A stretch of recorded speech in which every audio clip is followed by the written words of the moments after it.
Hey folks, check out the video that I have linked on the top right and also in the description field. Hifiman has a teaser video out for a new headphone which looks to me like a high-end closed-back headphone. To date, Hifiman doesn't have any closed-back headphones, so this is kind of exciting news if that is indeed the case. A new closed-back high-end headphone from Hifiman.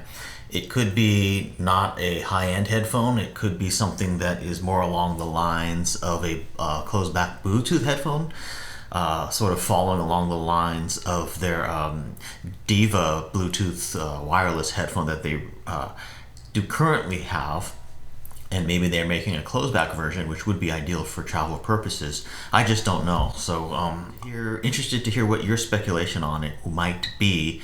Check out the teaser video. It doesn't really show much, but it does show at the end a sort of silhouetted sort of hint image of the new headphones. So in my opinion, it's either going to be a sort of higher end closed-back headphone or it's going to be a Bluetooth closed-back headphone from Hifiman. But I'd like to hear your thoughts. Thanks for watching. See you in my next video.